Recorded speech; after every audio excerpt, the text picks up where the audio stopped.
everyone, you're watching Lovely Awesome. ഇന്നത്തെ നമ്മുടെ topic of discussion natural law part 2 ആണ്. Natural law part 1-ൽ നമ്മൾ ഏൻഷ്യൻ്റ് പീരീഡും മിഡീവിയൽ പീരീഡും ഡിസ്കസ് ചെയ്തു. ഈ പാർട്ടിൽ നമ്മൾ റിനൈസൻസ് പീരീഡും മോഡേൺ പീരീഡുമാണ് ഡിസ്കസ് ചെയ്യാൻ പോകുന്നത്. നാച്ചുറൽ ലോയിൻ്റെ പാർട്ട് 1 കാണാത്തവർക്കായി ലിങ്ക് ഞാൻ ഡിസ്ക്രിപ്ഷനിൽ ഇടുന്നുണ്ട്. അപ്പോൾ കാണാത്തവർ please do check it out.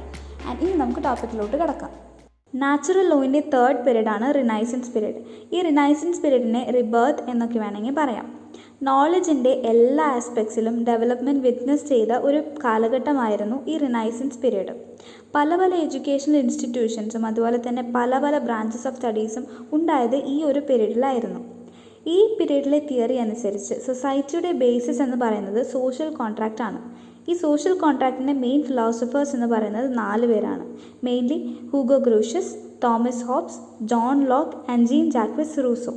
Now let's move on to the main topic, that is what is social contract. Social contract എന്ന് വെച്ചിട്ടുണ്ടെങ്കിൽ ഒരു ഗ്രൂപ്പ് ഓഫ് പീപ്പിൾ അവരുടെ റൈറ്റ്സ് ആൻഡ് ലയബിലിറ്റീസും അതേപോലെ തന്നെ ഹാബിച്വൽ ഒബീഡിയൻസും ഒരു സോവറിന് സറണ്ടർ ചെയ്യും in return for protection from that sovereign. അതായത് നമ്മൾക്ക് പ്രൊട്ടക്ഷൻ കിട്ടാൻ വേണ്ടിയിട്ട് നമ്മൾ നമ്മുടെ റൈറ്റ്സ് ആൻഡ് ലയബിലിറ്റീസും ഒരു സോവറിന് സറണ്ടർ ചെയ്യുന്നു. അതാണ് സോഷ്യൽ കോൺട്രാക്റ്റ് എന്ന് പറയുന്നത്. ഇനി ഹൂഗോ ഗ്രൂഷ്യസ് പറയുന്നത് ഇങ്ങനെ ഒരു കോൺട്രാക്റ്റിൽ നമ്മൾ എൻ്റർ ചെയ്യുന്നതിലൂടെ ആ റൂളർ എത്ര മോശമായി ഗവേൺ ചെയ്താലും ആ റൂളറിനെ പണിഷ് ചെയ്യാനോ അല്ലെങ്കിൽ ചോദ്യം ചെയ്യാനോ ഉള്ള റൈറ്റൊന്നും പീപ്പിളിന് ഇല്ല. അത് നഷ്ടപ്പെട്ടു പോവുകയാണെന്നാണ് അദ്ദേഹം പറയുന്നത്. ഗ്രോഷ്യസ് പറയുന്നത് സോഷ്യൽ കോൺട്രാക്റ്റിൽ എൻ്റർ ചെയ്യുന്നതിന് മുമ്പേ തന്നെ ഒരു റൂളർ പ്രിൻസിപ്പിൾ ഓഫ് നാച്ചുറൽ ലോയ്ക്ക് ബൗണ്ടഡ് ആണെന്നാണ്. അതുകൊണ്ട് തന്നെ എല്ലാ ഗവൺമെൻറ്റും പീപ്പിളിൻ്റെ ആവശ്യത്തിന് മാത്രമുള്ളതല്ല, അതിന് വേറെയും ഫങ്ഷൻസ് ഉണ്ടെന്നും പറയുന്നുണ്ട്. എന്നാൽ ആ റൂളർ താൻ കൊടുത്ത പ്രോമിസിൽ എത്രത്തോളം ബൈൻഡിങ് ആണ് അല്ലെങ്കിൽ ബൗണ്ടഡ് ആണെന്നുള്ളത് അദ്ദേഹം എക്സ്പ്ലെയിൻ ചെയ്യുന്നുമില്ല. സോ ഇതിനൊരു പോരായ്മയായിട്ട് നമുക്ക് കാണാവുന്നതാണ്. Next one of the main philosophers of social contract theory ആണ് തോമസ് ഹോബ്സ്. അദ്ദേഹത്തിൻ്റെ ലെവയത്തൻ എന്ന ബുക്കിലാണ് സോഷ്യൽ കോൺട്രാക്റ്റിനെ എക്സ്പ്ലെയിൻ ആൻഡ് എക്സ്പാൻഡ് ചെയ്തത്.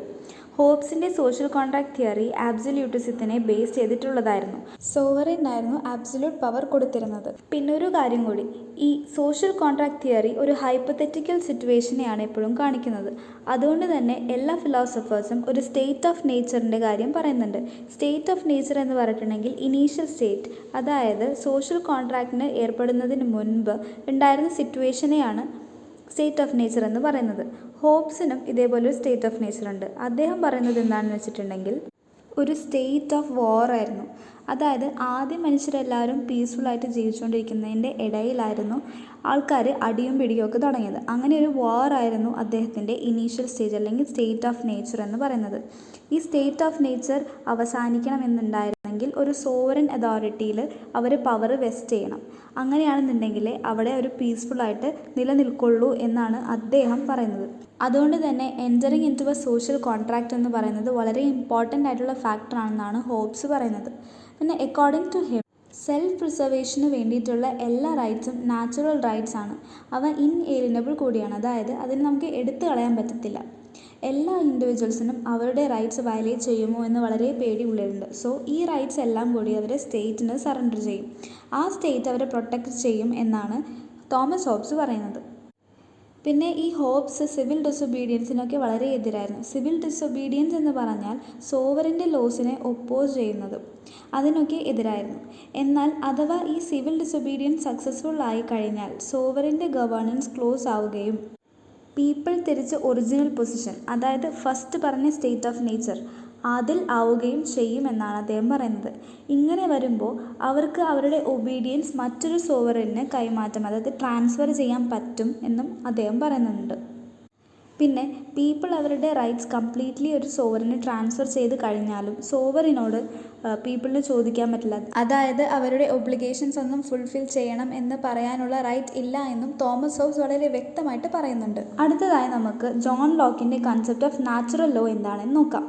നാച്ചുറൽ ലോ പോസിറ്റീവ് ലോയിനേക്കാളും സുപ്പീരിയർ ആണെന്നാണ് ലോക്ക് പറയുന്നത്. പോസിറ്റീവ് ലോ എന്ന് പറഞ്ഞിട്ടുണ്ടെങ്കിൽ ഒരു സ്റ്റാറ്റ്യൂട്ട് ലോ എന്നാണ് ഉദ്ദേശിക്കുന്നത്. പിന്നെ ലോക്ക് ഫോക്കസ് ചെയ്യുന്നത് ഇൻഡിവിജ്വലിസ്റ്റിക് തിയറിയാണ്. ഇൻഡിവിജ്വൽസിനാണ് അദ്ദേഹം മെയിൻ ഫോക്കസ് കൊടുത്തത്. അതുകൊണ്ട് തന്നെ അവർക്ക് ഇൻഏലിയനബിൾ റൈറ്റ്സും അദ്ദേഹം പ്രൊവൈഡ് ചെയ്തു. അതിൽ ഏറ്റവും ഇമ്പോർട്ടൻ്റ് ആയിട്ടുള്ള റൈറ്റായിട്ട് അദ്ദേഹം പറയുന്നത് റൈറ്റ് ടു പ്രോപ്പർട്ടിയാണ്. ഈ നാച്ചുറൽ റൈറ്റ്സ് ഇൻബോൺ ആണെന്നും അദ്ദേഹം പറയുന്നു. ലൈഫ്, ലിബർട്ടി, എസ്റ്റേറ്റ് എന്നിവയാണ് ഈ നാച്ചുറൽ റൈറ്റ്സ് ആയിട്ട് അദ്ദേഹം ഉദ്ദേശിക്കുന്നത്. പിന്നെ ഹോബ്സിൻ്റെ തിയറിയുടെ ഒപ്പോണൻ്റ് ആയിരുന്നു ലോക്ക്. ഹോബ്സിൻ്റെ സോഷ്യൽ കോൺട്രാക്ട് തിയറി ആബ്സല്യൂട്ടിസത്തിനെ ബേസ് ചെയ്തിട്ടുള്ളതാണ്, എന്നാൽ ലോക്കിൻ്റെ ആണെങ്കിൽ ലിബറലിസത്തിനെ ബേസ് ചെയ്തിട്ടുള്ളതാണ്. പിന്നെ നേരത്തെ പറഞ്ഞ പോലെ ഈ ഇൻഏലിയനബിൾ നാച്ചുറൽ റൈറ്റ്സിനെ പ്രൊട്ടക്റ്റ് ചെയ്യാൻ വേണ്ടിയിട്ടാണ് ഇൻഡിവിജ്വൽസ് സ്റ്റേറ്റ് എന്നൊരു എൻറ്റിറ്റിനെ ഫോം ചെയ്തത്. ഈ എൻറ്റിറ്റിയാണ് പിന്നീട് അവർക്ക് പ്രൊട്ടക്ഷൻ നൽകുന്നതും. അതായിരുന്നു ലോക്കിൻ്റെ കൺസെപ്റ്റ് ഓഫ് സോഷ്യൽ കോൺട്രാക്റ്റ് എന്ന് പറഞ്ഞിട്ടുണ്ടെങ്കിൽ. അടുത്ത ഫിലോസഫറാണ് റൂസോ.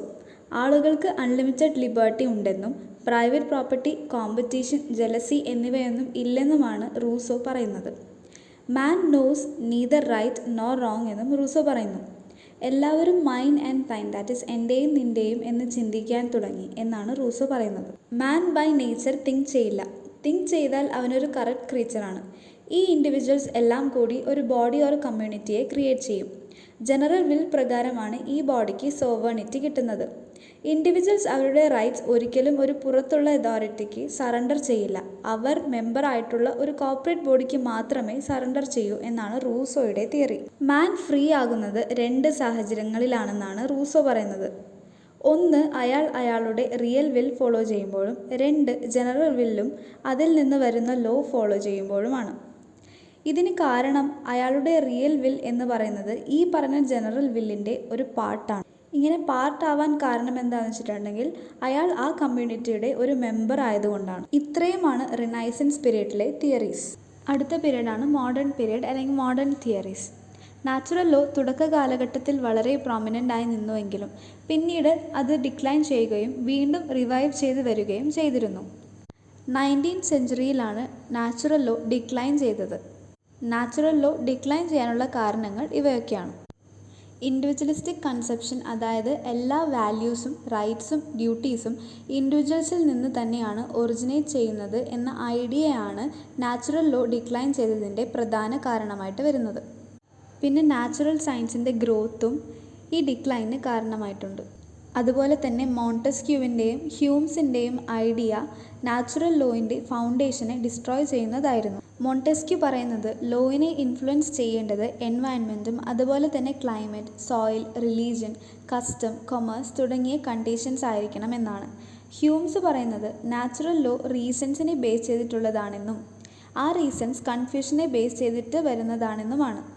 നാച്ചുറൽ ലോ ഡിക്ലൈൻ ചെയ്യാൻ വേറെയും കാരണങ്ങളുണ്ടായിരുന്നു. ഒന്നാമതായി നാച്ചുറൽ ലോ തിയറി ഫ്രഞ്ച് റെവല്യൂഷന് തുടക്കമിട്ടിരുന്നു. പിന്നെ അൺചേഞ്ചബിളും അബ്സല്യൂട്ടും ആയി ഒന്നും തന്നെ ഇല്ലെന്നായിരുന്നു മോഡേൺ സയൻസിൻ്റെ വാദം.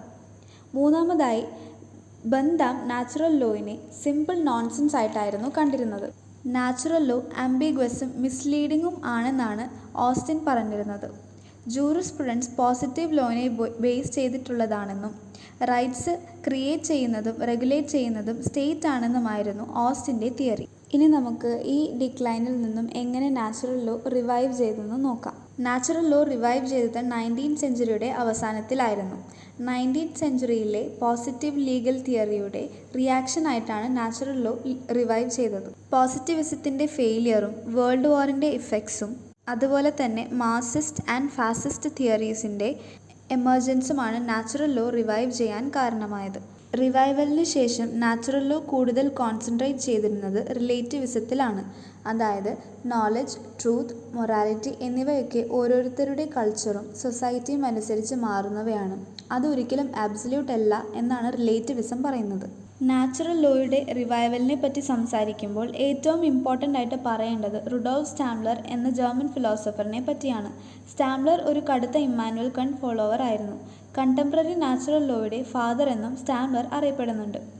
പോസിറ്റീവ് ലോയ്ക്ക് സുപ്പീരിയർ ആയിട്ട് ഒരു എത്തിക്സോ ഫീലിങ്ങോ ജസ്റ്റിസോ ഇല്ല. അതുകൊണ്ട് തന്നെ പോസിറ്റീവ് ലോ ഫൈനൽ ആണ് എന്നാണ് സ്റ്റാംബ്ലറിൻ്റെ വാദം. According to him justice achieve ചെയ്യാൻ ലെജിസ്ലേഷന് 2 പ്രിൻസിപ്പിൾസ് ഫോളോ ചെയ്യണം. ഒന്നാമത്തേത് പ്രിൻസിപ്പിൾ ഓഫ് റെസ്പെക്റ്റും രണ്ടാമത്തേത് പ്രിൻസിപ്പിൾ ഓഫ് കമ്മ്യൂണിറ്റി പാർട്ടിസിപ്പേഷനുമാണ്. വൺസ് ഒരു ലോ മേക്ക് ചെയ്ത് കഴിഞ്ഞാൽ ആ ലോ എല്ലാവർക്കും ബൈൻഡിങ് ആയിരിക്കണം. ഒരു ജസ്റ്റ് ലോയുടെ മെയിൻ എയിം സൊസൈറ്റിയിൽ ഹാർമണി കൊണ്ടുവരിക എന്നതാണ്. അങ്ങനെ ഒരു സൊസൈറ്റി കൺസ്ട്രക്ട് ചെയ്യാൻ ചില കാര്യങ്ങൾ ശ്രദ്ധിക്കണം. ഒന്നാമതായി ഒബീഡിയൻസ് മറ്റൊരാളുടെ ആർബിട്രറിനെസ്സിൽ നിന്നും ഉണ്ടാകേണ്ടതല്ല. അതുകൊണ്ട് തന്നെ ഒബേ ചെയ്യാൻ വേണ്ടി ഹറാസ് ചെയ്യാൻ പാടില്ല. രണ്ടാമതായി ഒരു പേഴ്സൻ്റെ ഡിഗ്നിറ്റി എപ്പോഴും മെയിൻറ്റെയിൻ ചെയ്തിരിക്കണം. അടുത്തത് ലോ ഉണ്ടാക്കുമ്പോൾ പീപ്പിളിനെ സെപ്പറേറ്റ് ചെയ്യാൻ പാടില്ല. അവസാനമായി സൊസൈറ്റിയിൽ ആരെയും ഡീഗ്രേഡ് ചെയ്യാനും പാടില്ല. ഇവയെല്ലാം ശ്രദ്ധിച്ചാൽ മാത്രമാണ് ഒരു ഹാർമോണിയസ് സൊസൈറ്റി കൺസ്ട്രക്ട് ചെയ്യാൻ പറ്റുകയുള്ളൂ എന്നാണ് സ്റ്റാംലറിൻ്റെ കോൺസെപ്റ്റ്. ഇനി പറയാനുള്ളത് ജോൺ റോൾസിനെ പറ്റിയാണ്. ജോൺ റോൾസിൻ്റെ ഫണ്ടമെൻ്റൽ തിയറി എന്ന് പറയുന്നത് മെജോറിറ്റിയുടെ വെൽഫെയറിന് വേണ്ടി ഒരു ഇൻഡിവിജ്വലും സാക്രിഫൈസ് ചെയ്യപ്പെടരുത് എന്നതാണ്.